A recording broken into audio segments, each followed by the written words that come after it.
UFC 305 just wrapped up, and wow, what a card it ended up being. Main event, Dricus du Plessis, and still defends his middleweight title against Israel Adesanya in what was an amazing back and forth battle.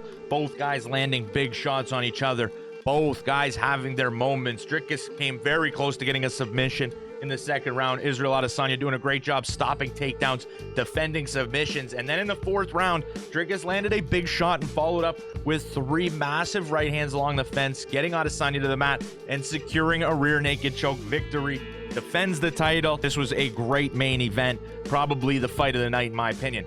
Then you got maybe the performance of the night. Kara France finishes Steve Erceg. Erceg falls at home, but still an impressive performance from Kara France. He put together big strikes, was able to drop him and then finish him. That was a great performance, and I think that he is going to be next in line for the title, in my opinion. Dan Hooker versus Mateusz Gamrot. Very, very close fight. Could have gone either way once the judges were reading off the scores. Ultimately, it's a split decision to Dan Hooker. Dan Hooker revitalized, wants to continue to fight. Conor McGregor, BMF, whatever is next for him. He's always an exciting fight, and this was a great performance. Rozenstruik versus Tuivasa. This was again a close fight that had you on the edge of your seat because you knew either guy could have finished the fight, but still, it gets all three rounds. We had a bet here, Jairzinho over 20.5 significant strikes, but Jairzinho ultimately gets this split decision win. Somehow a judge gave it to Tuivasa, which is crazy to me, but still. And then opening up the main card, Carlos Prates. Wow, what a win. KO's Jingliang with a massive left hand on the fence. Puts him away, one shot, out cold, great win. Valter Walker and Junior Tafa ends in a little bit of controversy as Junior Tafa yells, but didn't really tap or yell tap. He just screamed, by the rules, the letter of the law, that is a submission from what I know.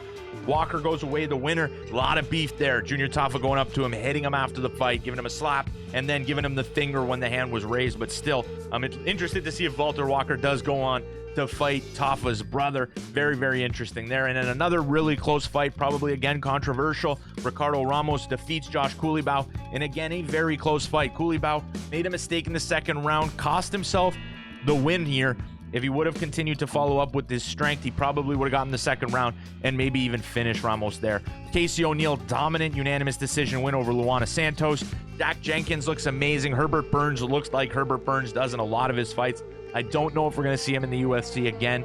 If it was me, I probably would doubt that we will. But Jenkins, his boxing was crisp. The body shots were beautiful, ultimately making Herbert Burns quit.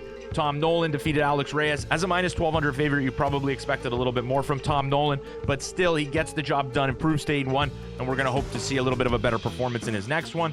Kenan Song defeats Ricky Glenn. Glenn with a massive hematoma on the top of his head, but Kenan Song looked really, really good. And then Stuart Nickel was choked unconscious by Jesus Aguilar. Probably the most unexpected result from that fight, in my opinion. Nickel got a little bit overzealous trying to take his back, flipped over the top, and Jesus Aguilar put in a guillotine choke, jumped for it, and finished that off. Choked him unconscious. This was a great finish, and he's putting together quite a run. But this UFC 305 card, it had its ups, it had its downs. I enjoyed it thoroughly.